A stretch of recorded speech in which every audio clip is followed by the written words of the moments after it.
Welcome to another edition of the Blowing Bubbles podcast.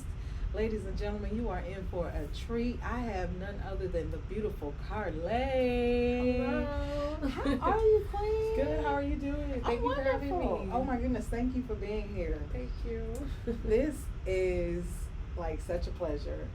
I was reading up on you. You have such an interesting life. Like, oh my goodness. I don't think I've known anybody to have as diverse and broad a spectrum of things, all the things. Thank you. Oh my goodness. Where do we start? Oh man.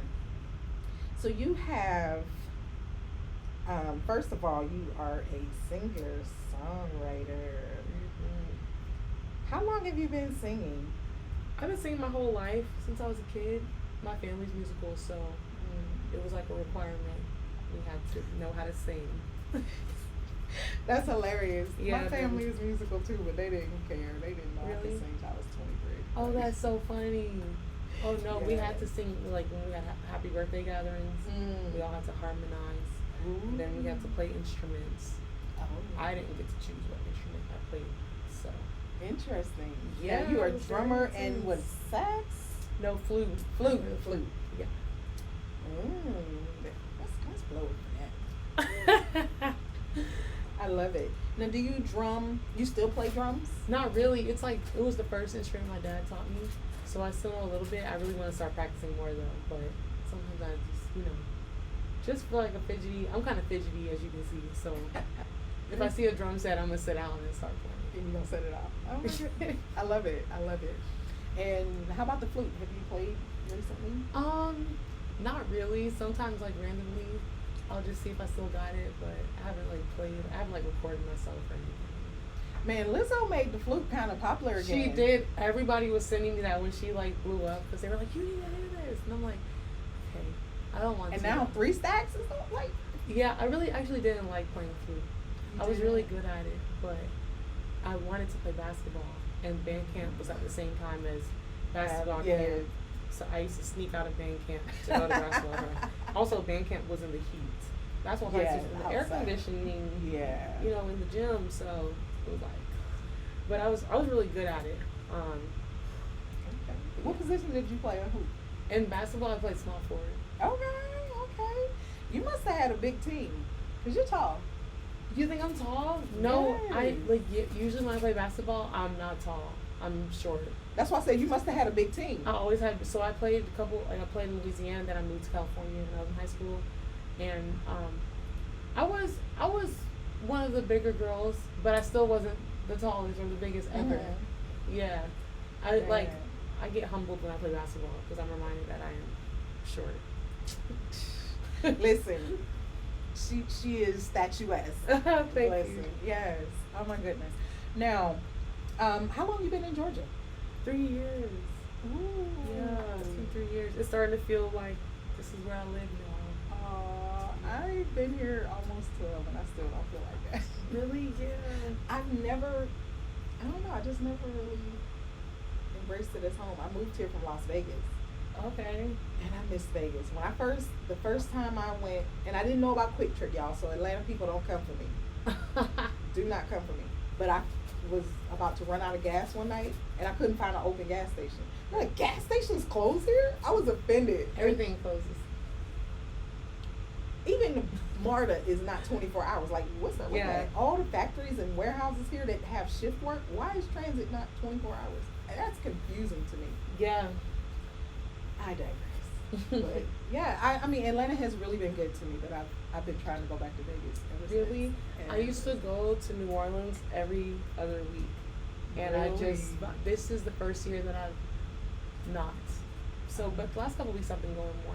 But I used to go every other week because I was like, I gotta go home. The last couple years, I got to spend quite a bit of time in New Orleans. Really? From some of the stuff I do. I'm a claims adjuster, Okay, cool. and I do catastrophes. And Oh, yes, so you definitely gotta hit the New Yes, I spent some. Oh, who was it? Ida, a couple years ago. I think Ida. I stayed down there a couple months. You have to go to Houston as well? Or Yes. Yeah. I stayed in Houston a couple months also in 2021 from the ice storm. Oh. They That had was crazy. oh yes, they had no idea what to do with some ice, and the whole state was frozen. That's crazy. So yeah, I trace. I'm a storm chaser. I try not to go back out because I got too much going on. But, yeah, I like that name, Storm Chaser. yes. That's But now you.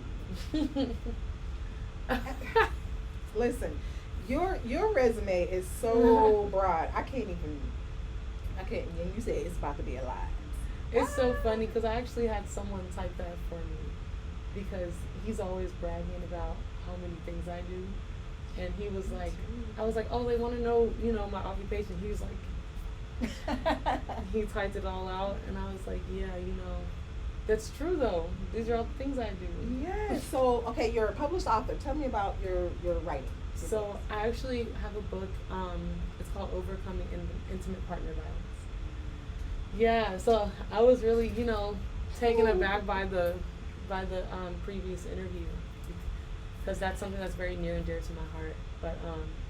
yeah, it's about overcoming intimate partner violence, and it's honestly, it's about the growth that I had to do within myself to first realize that I was in an abusive relationship. Second of all, realize how I was contributing, to the toxicity. Yes. And then third, to release myself from it. Fourth, to move on. So, the book is just She got steps. What's the name of this book? It's called Overcoming Intimate Partner Violence, and it's on Amazon.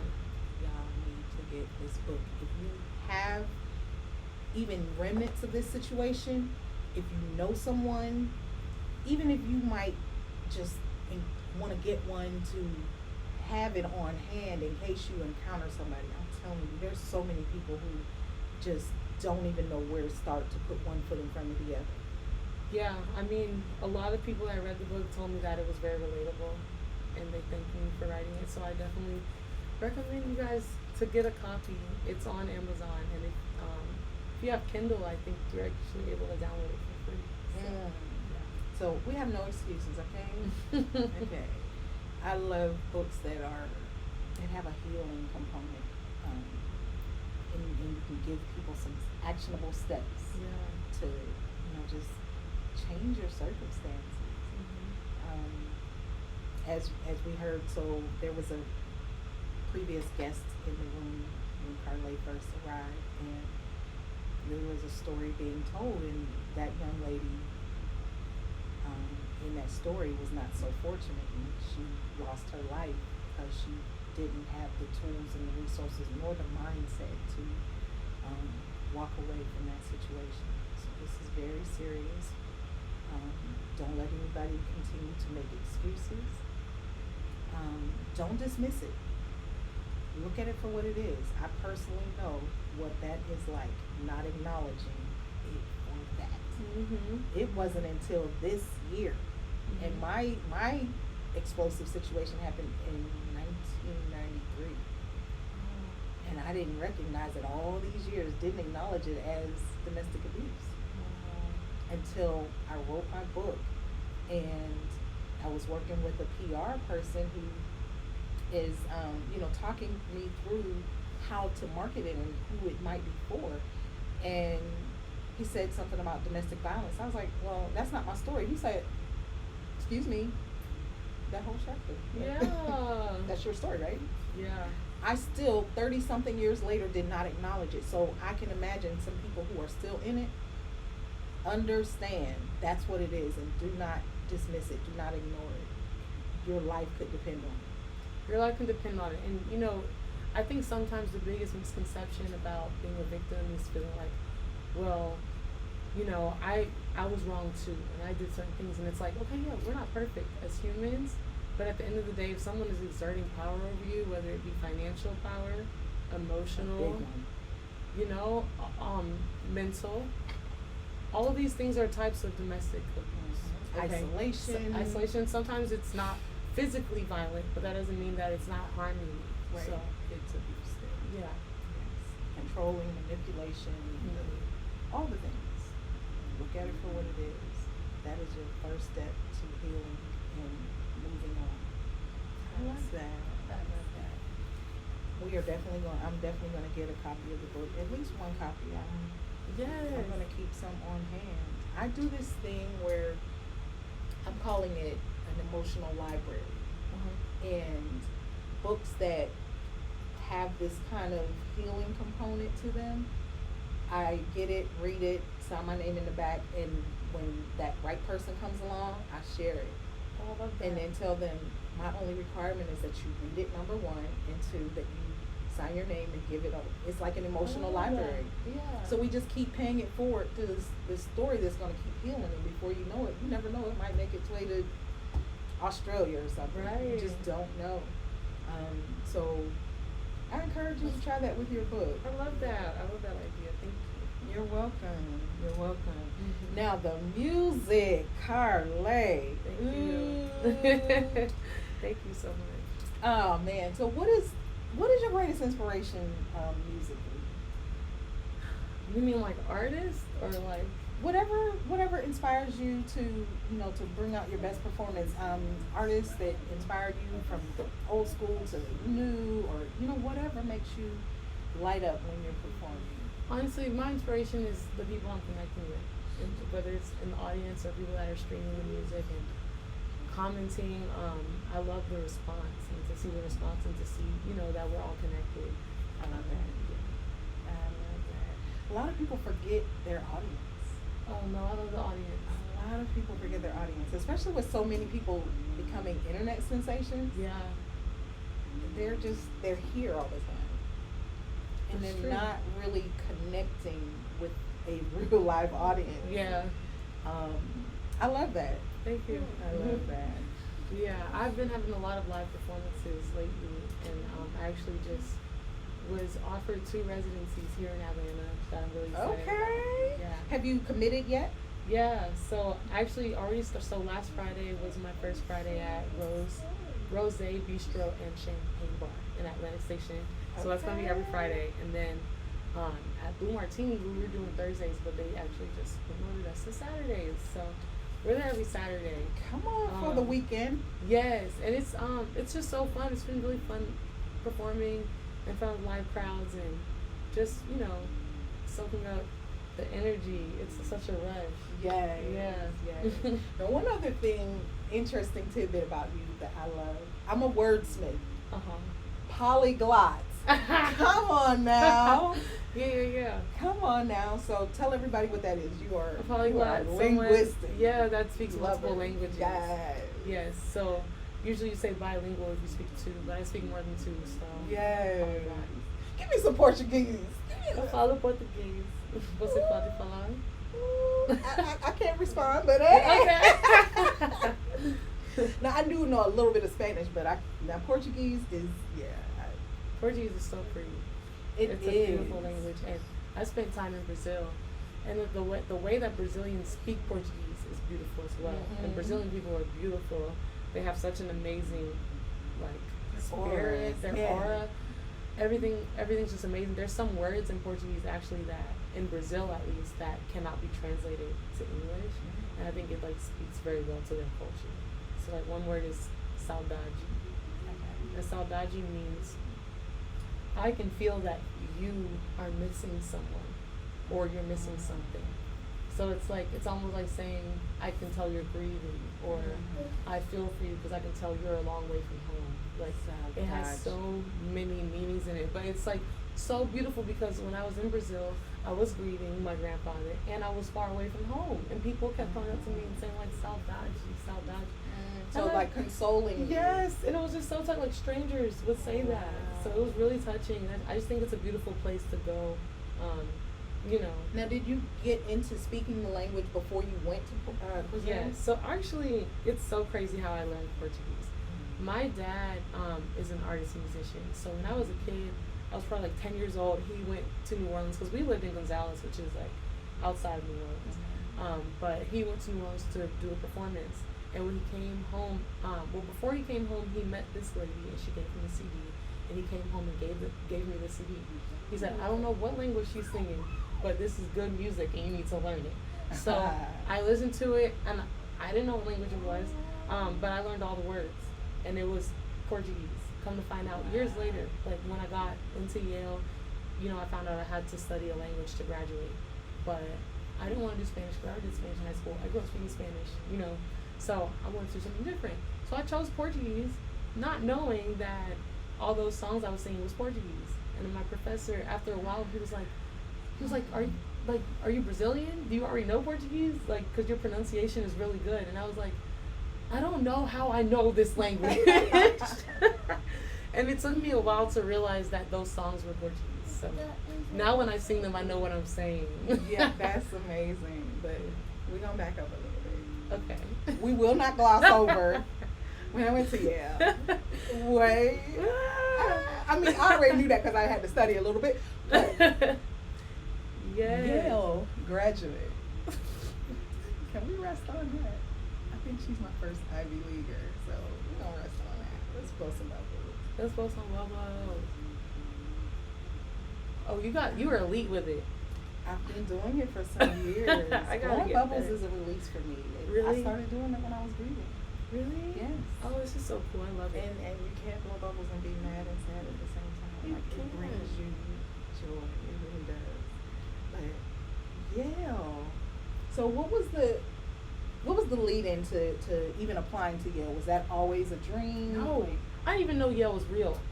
Like I said, I'm from a small town in Louisiana. Oh my goodness. So all I knew was LSU. I was gonna go to LSU. Shout out Angel Reeves Applaud J. They brought home the W last year. But no, I wanted to go to LSU. But when I was 15, my dad moved us to California. So we went to high school in Newport Beach. And that was actually all those kids dreamed of school. So go to Yale. I didn't know anything. So about your it. environment, that's a bar right there. Yeah. Your environment will shape your decisions whether you want it to or not. That's facts. That's facts. I had no, I did. First of all, since I wasn't going to LSU, I didn't even want to go to college. So I was a track and field athlete. I was a basketball player. I sang the national anthem at every basketball game, football game. But I was really, really, really good at shot put. Shot put. And I was good at discus, but I was really good at shot put. And my track coach one day asked me, like, what's your plans after high school? And I said, I'm going to go to American Idol. And he started laughing at me. And I was looking at him like, why is this man laughing? Because at first I laughed a little bit, and then I was like, wait, why is he laughing? Like I'm dead serious. Yeah. This was like 2010 when American Idol was the stuff. That's where you had to go. You was a singer.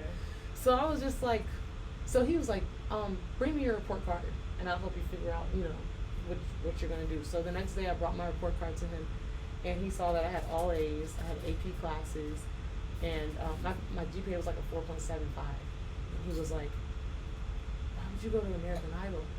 And I was like, because, like, I'm a singer. I'm going to be a singer. And he was like, listen, you can do that, but I'm going to help you apply to some colleges. He was like, with how good you are in this sport, you can get into a lot of schools. You can get a scholarship. So that's what I did. I applied to Yale. I applied to Harvard. He made me withdraw my application to Harvard. I didn't know Yale and Harvard had like a really nasty rivalry. I didn't know. So he was like, why would you? Everybody was calling me, why would you apply to Harvard? I'm like, I just wanted to see, okay? Because I thought these schools were like old and ancient. Like I read about them in the textbooks. I didn't know they were still around and that black people were going. Yeah. So Michelle Obama. Yeah, so I got in. And it was like, oh my God, I have to go now because I got into Yale. So it's like I had to go. Wow. Yeah. That's amazing. Thank you. It wasn't even on your radar, and you had a coach, an educator, who steered you because he didn't necessarily, it's like he didn't believe in you in the music path. I think he just thought I was too good for it. And a lot of people have treated me like that. Like, since I've graduated, they've been like, wait, you have a degree from Yale and you wanted to sing? Like it's not a good thing. So sometimes I wrestle, like I struggle with that because I'm like, why don't you guys like singers? Like, what's wrong with singing? And what's your degree in? Philosophy. Man, and that's so broad. Like you could do so many things. Yeah. Wow. I'm now. You all know me. I don't often lose my words, but Oh. wow. That's amazing. Thank you. Now you are you doing anything like with your your degree at all? Or you just use it No, for just your positive vibing, mindset, just vibing in yeah. the world, and sometimes people ask me like, "What's your favorite, thing about philosophy?" So I'll guide philosophical conversations, and it'll be really fun. But there's not really much to do with philosophy outside of like going to law school or going to grad school and doing more philosophy. But honestly, I actually tried a lot of different majors when I was at Yale, and I didn't like them. Philosophy was the only one I really liked. Okay. And then when you're at Yale, they tell you like, oh, they're like, don't get a major based on what career you want to have. Do a major based on, what makes you happy. Like Yale's all about happiness and fulfillment. And I was like, this is fulfilling me. And then, after I graduated, I realized it was not fulfilling my wallet. That part. One space that I've been studying that is very aligned with philosophy is metaphysics. And a lot of people are they're seeking something spiritually. They're questioning everything. They don't know. Their beliefs were handed to them from mama whose mama whose mama whose mama whose mama told them this is what it is. But people are seeking for themselves now, and philosophy is a very necessary tool to even exist in this realm of just trying to figure yourself out spiritually. For sure. You could absolutely be a very big influencer in that lane. Erica Badu is real deep in that. She is. Yeah, she's amazing. That's a deep sister. Yeah. Erica, I really want to talk to you. I do, I promise. I love Erica Badu. I love Erica Badu. Man, so what do you have coming up that people can support? I know you're at the Blue Martini and what's the other place? The Rosé. The Bistro and Champagne Bar. So this Friday we're at the Rosé Bistro and Champagne Bar, and I'm actually using a portion of the proceeds from that show to donate to Grove Park Community Church. Okay. And they're doing a lot of Stop the Violence events for the youth in the Bankhead area. So please come out and support you guys. Bankhead is a historic neighborhood, and it's being like renamed to Grove Park by the entities that be. Yes. But it's Bankhead, okay? And a lot of our children are being left behind. Just to be very honest, very blatant. There's a lot of celebrities and millionaires that come out of Atlanta, but a lot of resources have not been channeled to Bankhead. Okay, and it's being gentrified. It is. So I'm a realtor, and when I tell you, like, not even maybe 5 to 7 years ago, Bankhead, you could still buy a house for $20,000. Wow. Yeah. Yeah, right now everything's like at least $500,000. You're gonna get a dirt lot for $100,000. Yeah. Maybe. Yeah. $100,000. The gentrification is very real. They had the Riverside Park or Riverside development, some kind of development over there, and they're changing everything. And it's ironically it's the same zip code as like Collier over there Collier off Heights. of not Collier Heights, but Vinings, like north off 75 like and Northside Drive. Smyrna. Oh, Northside Drive, yeah. So Collier that runs into Chattahoochee over there. Yeah. It's the same zip code. Yeah. They're coming. Yeah. They're coming. Yeah, I mean people's property you won't taxes. be able to afford the. And there's a lot of taxes people are like $18,000 a year. Yeah, so I mean they're pushing people out of their homes. That's how they're getting people out. I feel like in the mouth because there's a lot of black homeowners in that area. And they've been in those homes for generations. For generations. And the ones who don't sell. So don't be mad at people thinking that they sold grandmama and them house. Everybody did not sell. They lost the house because the taxes went from $700 a year to $15,000 a year. And this is a very real accelerated rate. It's happening all over Atlanta, all over the country, but Atlanta for sure. And that's how gentrification works. That is how it works. That is absolutely that's how it works. So, with gentrification comes a lot of issues in our community, like gun violence, and drug abuse. And the teens are not even teens. Elementary school students, are experimenting. I used to be a teacher in that area, so I was a teacher for 3 years. And some of my students now go to these youth programs, and they're being honest about the fact that they were in 4th grade smoking weed already, playing with the guns. And so this is real, and you guys, our community needs support, so we gotta get back. And actually, Young Dro has been coming and speaking to the kids and kind of explaining how his lyrics about violence are not to perpetuate the violence, but to just explain his reality, right?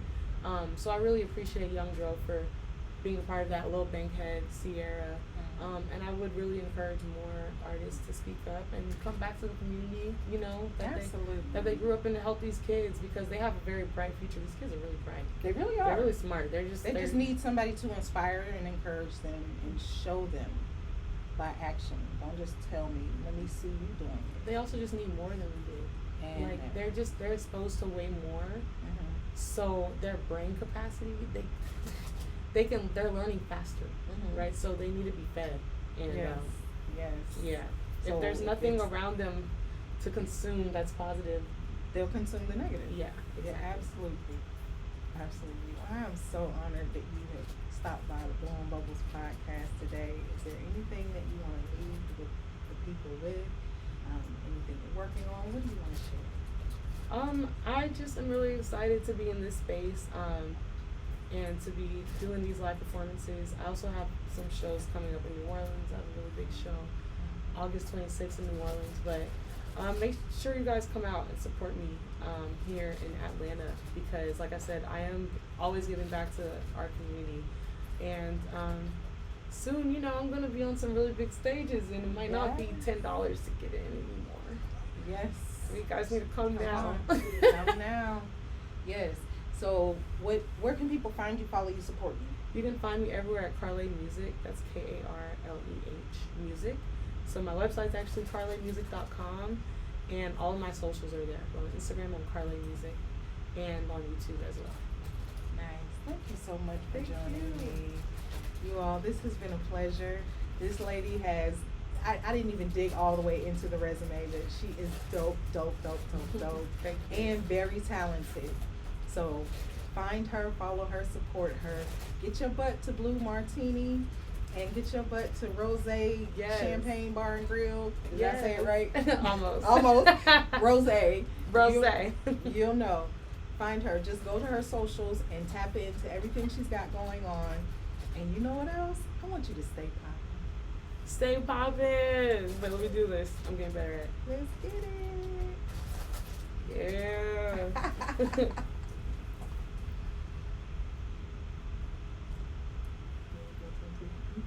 The lid is easily broken. Oh, she got it. Yes. Go, girl. Oh, you're so good at that. Yes. Yes. Yay. Good job.